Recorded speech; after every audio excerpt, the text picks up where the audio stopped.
திருமாவளவன் அவர்கள் திமுக கூட்டணியில் இருக்கிறாரு. அவருக்கு அங்க என்ன மரியாதை கிடைக்கும்? ஏதாவது ஒரு சின்ன மரியாதை திருமாவளவனுக்கு இருக்கா? இதே திருமாவளவன் அவர்கள் கடலூர் மாவட்டத்தில் போனாரு. அங்க கடலூர் மாவட்டத்தில் இந்த மாவட்டத்தில் அறிமுக கூட்டம் நடந்தது. அவங்க கட்சியில, அவங்க கூட்டணியில திமுக அறிமுக கூட்டம். 7, 8, 9 வேட்பாளர்கள் அங்கே ஒரு மேடையில் நின்றாங்க. ஸ்டாலின் அவர்கள் 9 வேட்பாளர்கள் அறிமுகப்படுத்தினாரு. எல்லாமே எழுந்து நின்று வணக்கம் வச்சாங்க. அப்போ விருதாச்சலம் வேட்பாளர் பிரேமலதா அந்தம்மாவும் எழுந்து நின்று வணக்கம் வச்சாங்க. ஆனால் திருமாவளவன் அவர்கள் இந்த 9 வேட்பாளர் பேரை சொன்ன நேரத்தில் MRK பன்னீர்செல்வம் அமைச்சர் அவரு எழுந்து வணங்க வைக்கிறார். ஆனால் பிரேமலதா அவர்கள் கால் மேல கால் போட்டு காலாடி போட்டாங்க.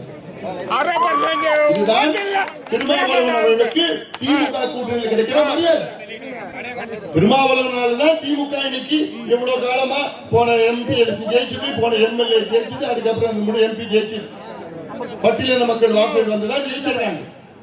ஆனால் அப்படி திருமாவளவன் அவர்களுக்கு 6 சீட்டு, 7 சீட்டு, 8 சீட்டு கெஞ்சிட்டு இருக்கிறீங்க. பிரேமலதா வந்தாங்க, 10 சீட்டு, ஒரு ராஜ்யசபா. அப்போ எதுக்கு நீங்க அங்க இருக்கிறீங்க? இந்த கூட்டணியில் உங்களுக்கு என்ன கிடைச்சது? பட்டியலின மக்களுக்கு திமுக என்ன செய்தது? நான் ஒரே ஒரு கேட்கிறேன், ஏதாவது ஒரு துரும்பு 5 ஆண்டு காலம் தமிழ்நாட்டில் திமுக பட்டியலின மக்களுக்கு நீங்க என்ன செஞ்சீங்க? ஏதாவது ஒண்ணு சொல்லுங்க பார்க்கலாம். பாட்டாளி மக்கள் கட்சி பட்டியலின மக்களுக்கு முதல் கிடைத்த அமைச்சர் பதவியை தலித் எழில்மலை என்ற பட்டியலின சமுதாய சான்றிதழ் கொடுத்தாங்க. அவங்க தேர்தல் அறிக்கையை பத்தி நம்பிக்கை இல்லை. அவங்க தேர்தல் அறிக்கை மேல நம்பிக்கை இல்லை. அவங்க 5 ஆண்டு காலம் ஆட்சி செய்தது மேல நம்பிக்கை இல்லை. அவங்க திமுக அவங்களுடைய முதலமைச்சர் மேல நம்பிக்கை இல்லை. திராவிட மாடல் சொல்லி வெட்டி மாடல் அந்த மாடல் மேல நம்பிக்கை இல்லை. இப்ப எதிர்த்து திமுக நம்பி இருக்கிறாங்க. தேர்தல்ல 8000 ரூபாய் கூப்பன். நீங்க ஏமாந்துட போறீங்க.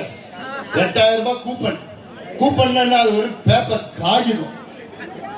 ஸ்டாலின் சொல்றாரு, நாங்கள் ஆட்சிக்கு வந்தால் 8000 ரூபாய் கூப்பன் கொடுப்போம். ஸ்டாலின் அவர்கள் 5 ஆண்டு காலம் உங்க ஆட்சி தான் நடந்தது. உங்க ஆட்சியுடைய பெருமைகளை பத்தி ஓட்டு கேளுங்க, சொல்லி ஓட்டு கேளுங்க. நீங்க செஞ்ச சாதனையை பற்றி ஓட்டு கேளுங்க. இதன் பிறகு நீங்க 8000 ரூபாய் கூப்பன் என்பது ஒரு பேப்பர், ஒரு காகிதம். அந்த கூப்பன் நீங்க வாங்கணும்னா நீங்க திமுக கட்சிக்காரன்ற 3000 லஞ்சம் கொடுக்கணும். அப்படி அதுக்கு மீறியும் அந்த கூப்பன் திமுக குடும்பத்துக்கு மட்டும் தான் கொடுப்பான், உங்களுக்கு எல்லாம் கிடைக்காது. ஆனால் எடப்பாடி பழனிசாமி என்ன சொல்றாரு, நான் 10,000 ரூபாய் பணம் உங்க வங்கி கணக்குல நேரடியா உங்களுக்கு நான் போடுறேன். ஸ்டாலின் சொல்றாரு 8000 ரூபாய் கூப்பன், எடப்பாடி பழனிசாமி சொல்ற 10,000 ரூபாய் பணம். 8000 ரூபாய் பெருசா 10,000 ரூபாய் பெருசா? அதனால எல்லாம் ஏமாறாங்க. எதுக்கு நான் சொல்றேன்னா ஏமாந்துறப்போ கூடவே ஒரு ஃப்ரிட்ஜ் தரம் சொல்லியிருக்காரு எடப்பாடி. அதனால இதெல்லாம் நீங்க சிந்திங்க, ஒரு மாற்றம் வர வேண்டும். போதில்லை கொள்ளடிச்சது, நாசப்படுத்தியது, இங்க எல்லாம் கலவரம் உருவாக்கி, பிரச்சனை உருவாக்கி, வளர்ச்சி இல்லாத, நேர்மை இல்லாத ஒரு ஆட்சி திமுக ஆட்சி.